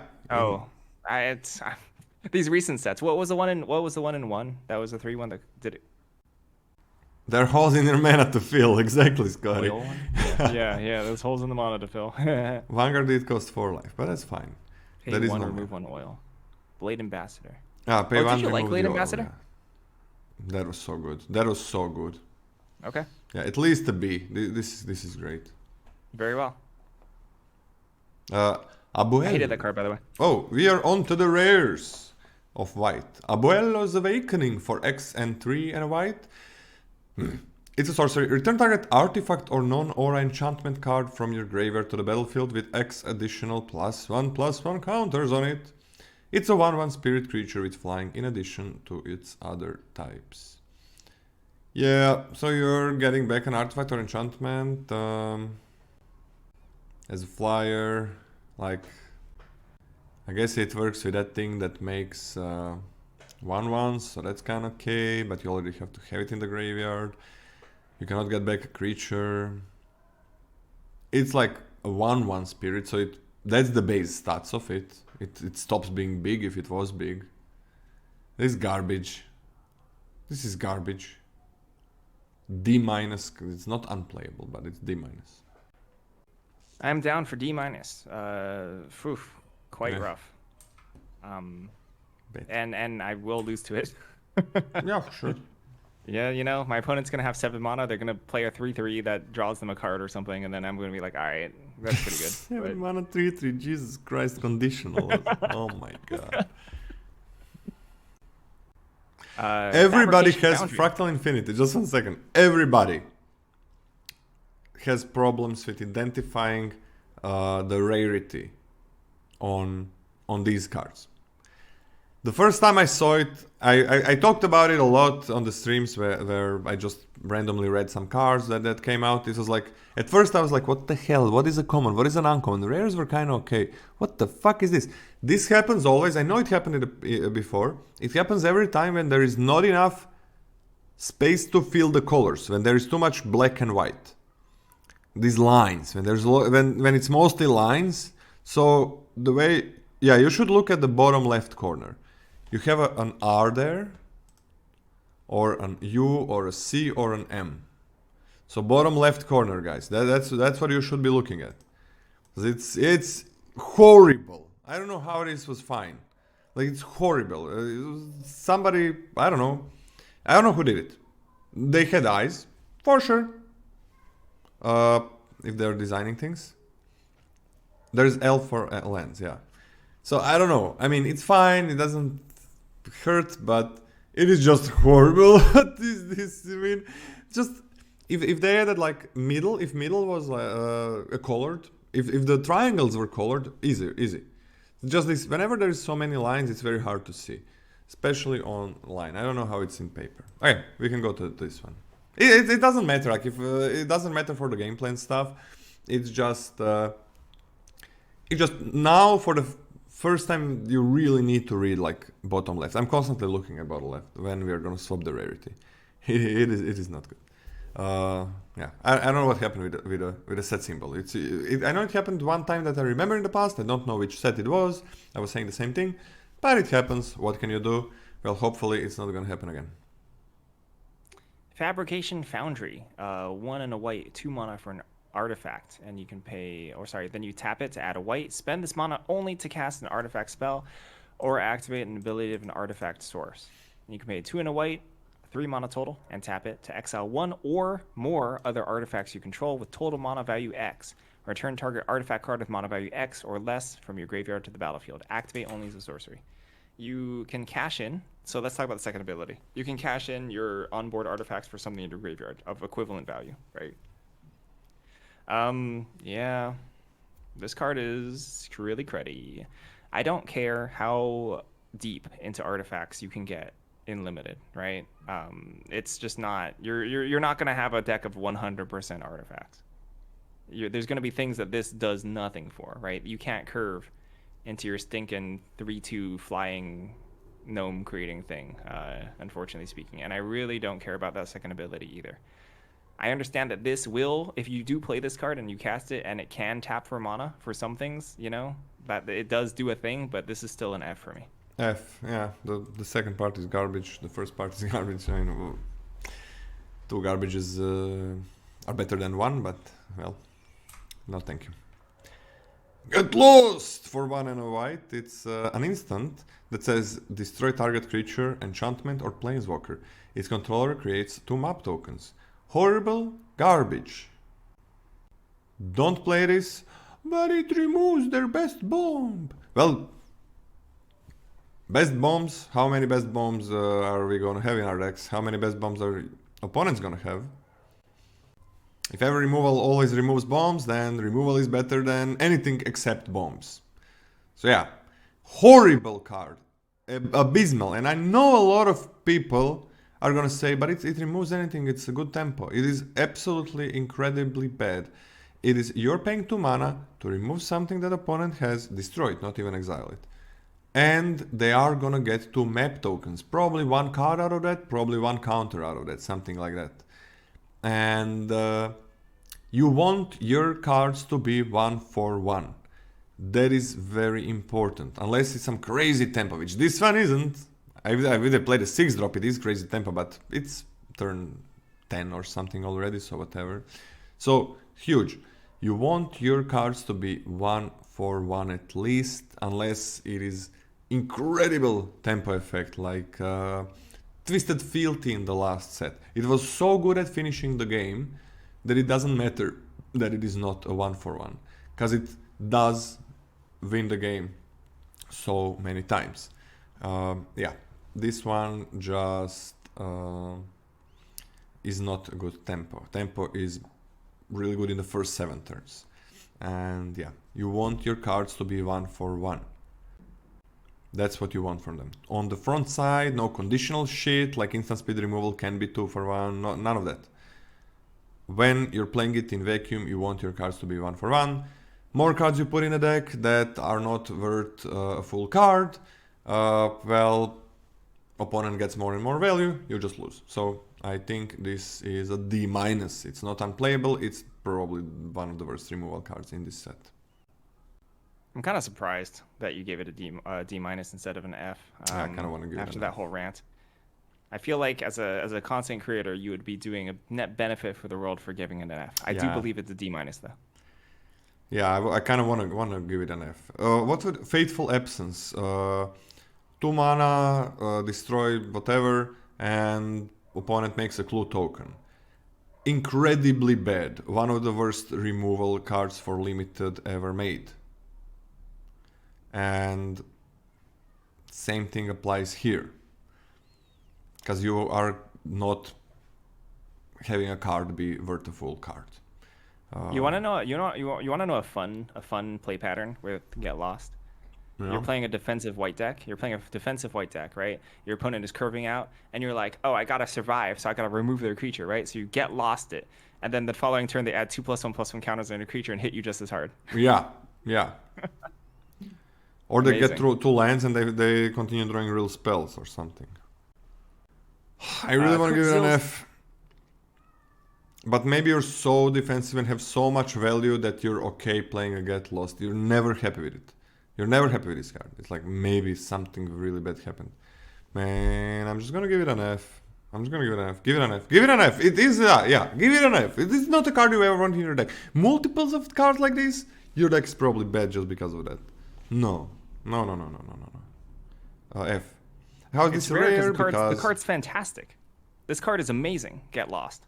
In Constructed. For Constructed. Yeah. Yeah. Fateful Absence was good in Constructed. Yeah. This card's way better than the Fateful Absence, in my opinion. Way better, because a lot of decks don't have those creatures where you can explore with. Right? Super important card. Probably going to be very expensive. Yeah. This is going to be good in Constructed. For sure. Targets basically anything. Map tokens get much worse in Constructed. Kutzil's Flanker. 2 and a white for a creature cat warrior.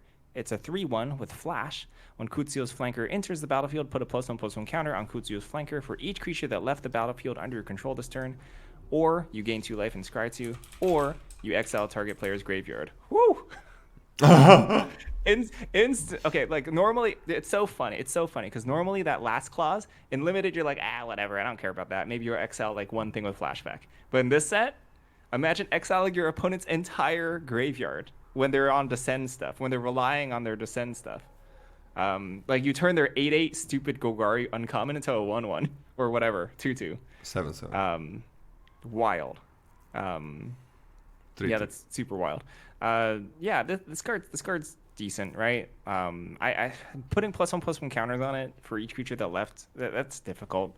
I really do believe that a lot of the time this is going to be a flash thing, gain 2 life, scry 2 at 3, but still that's totally fine. I think this is a perfectly fine card. I think this is a B. I mean, I think that the first part is going to be usable a lot of times. The last part, the least amount of times, but it does something. Like when it does something, it does a lot. Yeah, I don't know. Like I think the Descent stuff is fine without Descent, most of it.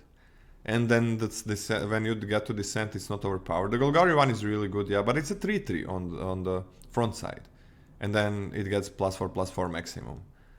So 3/3 for 3 mana is still fine. But it does things, yeah, and especially if opponent wants to craft and so on. The big deal is like you are gonna be getting a 3 mana like 5/3 a lot of times, which is really good for a 3-drop. And then it doesn't have to be a card. It could be like you can block with some gnomes, like 2 gnomes, and then you get like a 7/5, which is also huge. And like the worst thing you can do with it, probably the worst thing, which is really good, like you get a 3/1 gain 2 life and scry 2. I'm on a B for this. How did we get a 7/5 after blocking with 2 gnomes? I thought you put 2 +1/+1 counters for each creature. Okay. Oh, my bad. I was thinking, it's like, you're a little hot on that first ability. Yeah. How did I think that? That's... Okay, that's different. The first one, I kind of don't care about it, I guess. Okay, so...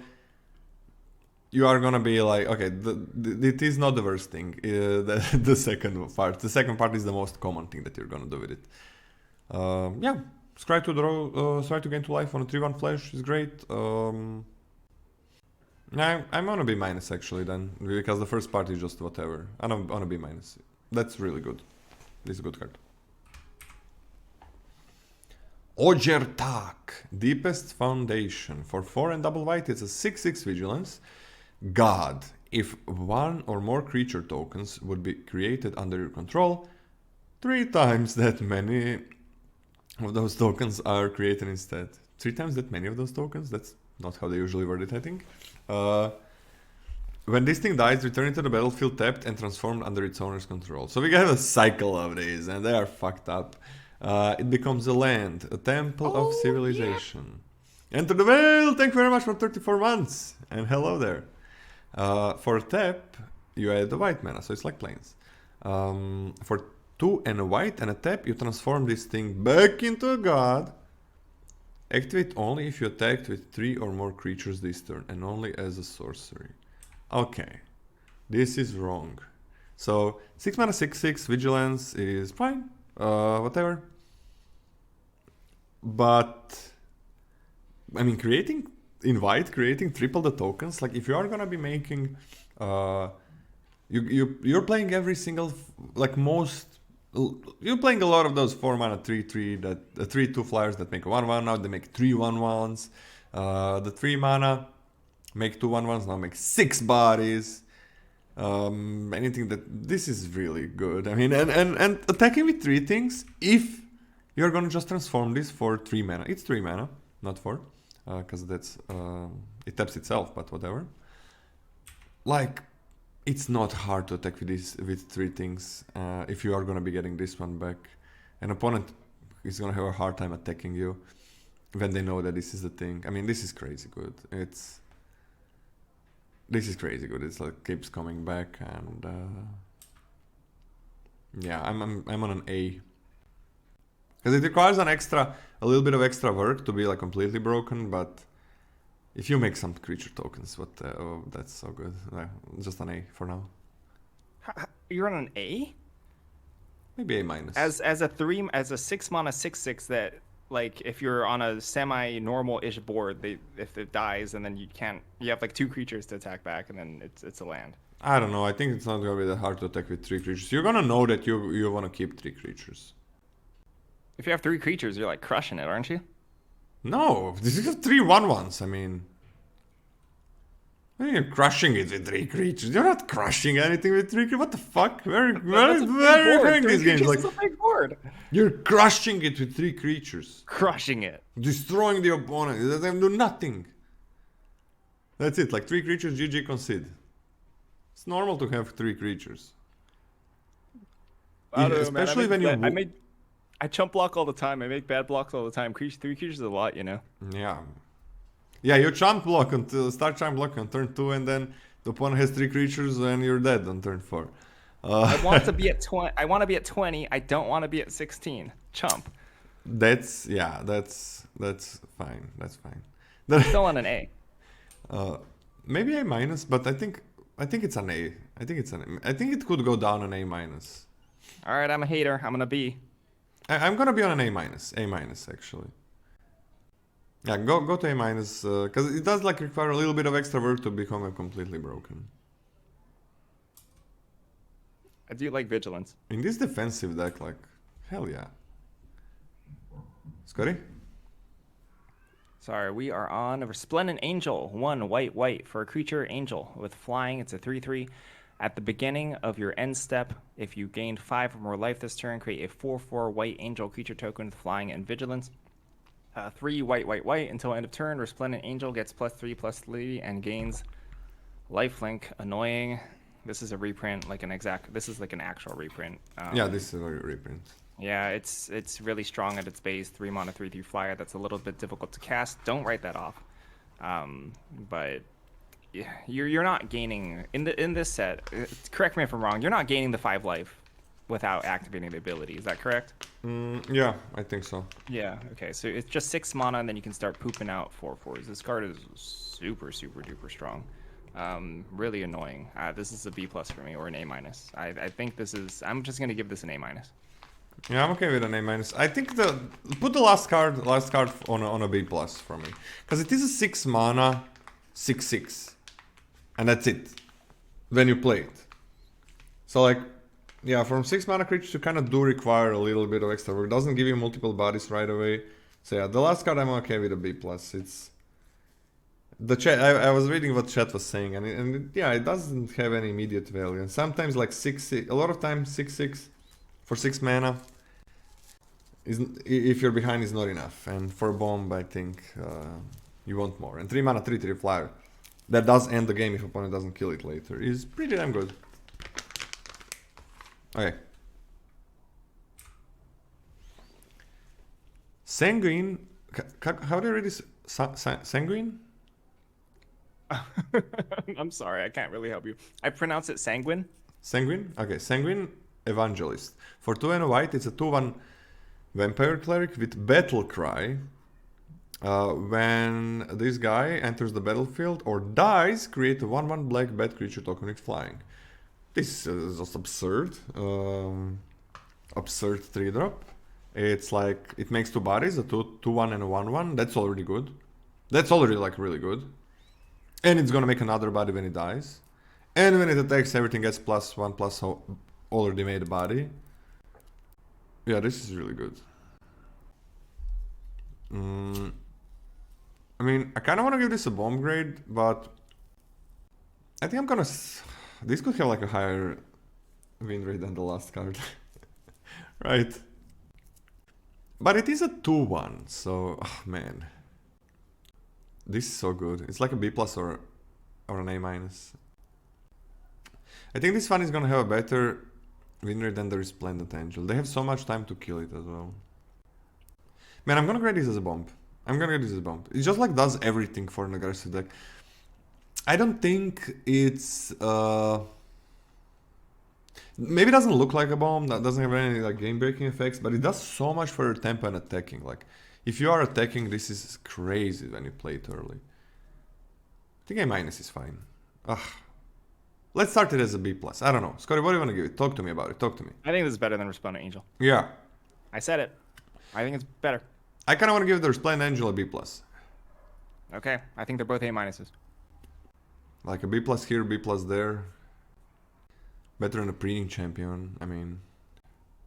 Yeah, give this an A-. Both of them are fine as bombs. A- seems fine. Am I reading this? Thousand Moon Smithy. 2 white for 4 mana for a legendary artifact. When Thousand Moon Smithy enters the battlefield, create a white gnome soldier artifact creature token. All right. By the way, just BT dubs. That's 5 modifiers on that on that thing. A gnome soldier artifact creature token. Nice. With this, creature's power and toughness are each equal to the number of artifacts and or creatures you control. So that is a moving power and toughness. The more artifacts you lose, the more it shrinks. The more you gain, the more it rises. Oh, sorry, is that 6? Yeah, you're right. That's 6 modifiers. At the beginning of your pre-combat main phase, you may tap 5 untapped artifacts and or creatures you control. If you do, transform Thousand Moon Smithy. Transforms into Barracks of the Thousand. Legendary artifact land. Taps to add white. Whenever you cast an artifact or creature spell during using mana produced at the Barracks of the Thousand, create a white gnome soldier artifact creature token with this creature's power and toughness are each equal to the number of artifacts and or creatures you control. Okay, so the backside will win you the game. Yeah. That's bonkers. Yeah. That's an absurd Magic card. That's like nigh unbeatable. So how good is the front side? 4 mana, slightly difficult to cast. At base, it's a 2/2. At worst, it's a 2/2. How difficult is this to get up to like a 4/4 on curve? I don't think that difficult. Like literally the common bag, gnome bag thing, right? Like you play nothing else. You play the stupid bag, you play this. That's a 5/5. Right? Yeah. That's a 5/5. Yeah. Bonkers. I think this card is phenomenal. I understand that the floor is low. If you play nothing and then you play this, it's a 2/2. You know? But it has a super high ceiling. And the middle ground, which is just getting the gnome off of this, is not that bad, to the point I really like this card. I think this is the best card we've seen. A-. I think it's the best card we've seen so far. You think it's the best card? Yeah. It's like... Okay. So, this seems like, oh man, 5? Well, you can tap this thing. So you already got 2. I'll go A. Like, you already got 2. I'm on an A as well. You play this, you just need 3 more. And it flips into broken thing. Like, it flips into... Like, you just need to cast artifacts and creatures and you're gonna be getting, like, huge things. Like, this takes over the game. This is definitely a bomb. This, like, best card so far, I think it's an A. I think the second best is probably the 2/1 that we saw. But yeah, this is beautiful. Beautiful card. So powerful. So is this one, if I remember correctly. Unstable Glyph Breach for 3 and double white. It's an artifact, and when it enters the battlefield, if you cast it, for each player, choose a creature with power 2 or less that player controls. Then destroy all creatures except creatures chosen this way. So you both leave like 1. If maybe you traded with opponents' things, and now it's a thing, like you still have a battle left. But for 5 mana, you can craft with artifact, and you craft into a 5/3 flyer. Whenever an opponent casts a spell during their turn, they can't attack you or planeswalker you control this turn. And each opponent who attacked you or a planeswalker you control this turn can't cast spells. Okay, so they have like 2 choices. So you get like a board wipe. This is a board wipe, right? It destroys, so you're gonna get things in graveyard. Craft with artifact, you get a board wipe that is also gonna be something else. And then that can be better than an actual board wipe. Just red, it can be better than red. Without the craft. And then you craft with it, and you get like a 5/3 flyer, which is pretty good for 5 mana. An opponent has 2 choices. Like I would like this to be like a 3/5, like a 4/4 maybe, or something with like 1 or 2 more toughness, just so it can block better. Because opponent is always gonna have a choice.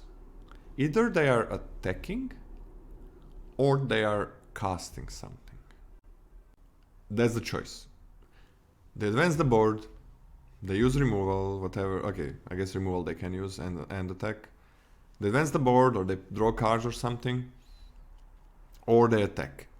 It's gotta be one of these 2. If they attack, you don't have to worry about anything, they cannot play anything else. No tricks, nothing. This is great. A. The best card? Is this better than the Thousand Moon Smithy, in your opinion? I don't know, it's close. I'm not quite as hot on it, but I don't think it's worth debating, because I also think this is a bomb. I think this is an A-. Okay. Next up. By the way, just something. You remember when you said this was a tribal set, and when I said I don't think it's a very tribal set? I don't recall ever saying that, but okay. You said it was a tribal set. No, you didn't. I don't think I ever said it was a tribal set. You gaslighting me again. Although I was wrong before. I literally gaslit you before, earlier today, so. I said one card like... you said it when it was like a 4 mana 4/4 ward guy. You said, this is a tribal set, but I don't know how good the effect is gonna be. You know, the I'm ward pretty guy. sure I said I didn't care about it. Really? Yeah, I'm pretty sure I said it's I don't care about the tribal stuff, you know? Like there are I think I said there are tribes. You know, that's probably what I said. Okay, I'm gonna check that. Let me write that down for myself. I'm gonna check that. Okay, yeah, you definitely need to resolve this. Yeah. This is very important for you. Very important, very important. Very good use of your time, yeah. Okay, you go. Okay, Warden of the Inner Sky. It's a white for a creature, human soldier. It's a 1/2. As long as Warden of the Inner Sky has 3 or more counters on it, it has flying and vigilance. Tap 3 untap artifact and/or creatures you control. Put a +1/+1 counter on Warden of the Inner Sky. Scry 1. Activate only as a sorcery. Woo! This is actually a good one. So 3 is a lot. 3 is a lot more than 2. In fact, some may say it's 50% more than 2. But in terms of finding places to actually activate this, that's difficult. However, this is a 1-drop. Low investment. Really low investment to put on the battlefield. And once you actually are able to tap like your stupid maps or like your gnomes that aren't doing anything like 3 times, that becomes a huge threat. A really big threat. I actually think that scrying 1 is a big deal on this card, right? If I'm just adding a +1/+1 counter and doing nothing else, I would feel like, you know, for the first couple turns, I'd really feel like I'm wasting a lot of resources to do this. But scrying to fix your draws makes me feel a decent amount better than that. So I like this card. I think this card is quite good. I think this is like a B+ for me. Yeah, I like this card. There's a 3 counters. It's a 1-drop. It's just a 1-drop, right? So doesn't have to be other. It can be this as well. It works in white. You said a B+? Yeah, B+. It can also like it can just take counters naturally from like your is it a monkey? The 2-drop? Is it really a monkey? Is it a cat? I think it's a cat. I'm sorry. It's a monkey. I think it's a cat. Okay, I like this a lot. I'm on a B though. I think this is a great card. It's not that easy. Like you need to put these things. It's not an artifact. That's nice. So it doesn't die to a lot of artifact hate. Like the 4-drop. But yeah, I like this. A B. Ixalan, Daring Traveler. For 1 and a white, it's a 2/3 that says, whenever Ixalan, Daring Traveler attacks, reveal the top card of your library. If it's a creature card with mana value 3 or less, put it into your hand, otherwise you may put it into your graveyard. For a single... this is the adventure card. It has Journey On, that's for a single green source. Create X map tokens, where X is 1 plus the number of opponents who control an artifact. So for a single green, you're going to be making 1 or 2 maps. And for a 2-1, you're getting a 2/3, which is a pretty good deal. And when it attacks, it can get you more stuff. So this does a lot of things. I think it's very important for this to... Like 1 or 2 maps for 1 mana is pretty good. Like that's... if you have access to green, that's huge. If you don't, you still get a good 2-drop. So I think I'm just picking this card as a B-. Like it's not that easy to... It's nice, like it's a rails, right? If it doesn't draw your card, it's a rails every time it attacks. But ceiling is like a B+. What do you think, Scotty? Yeah, fantastic. I don't know where it is on the tier list, so give me a second to find it. It's in multicolored. It's in multicolor. Okay, give me a second. So like in color gray. I would also give this a B-, B+. Okay, sounds good. I think we are completely done with white. So, do we want to do a full blue, or do you want to continue tomorrow? Oh, it's only been like 4 hours.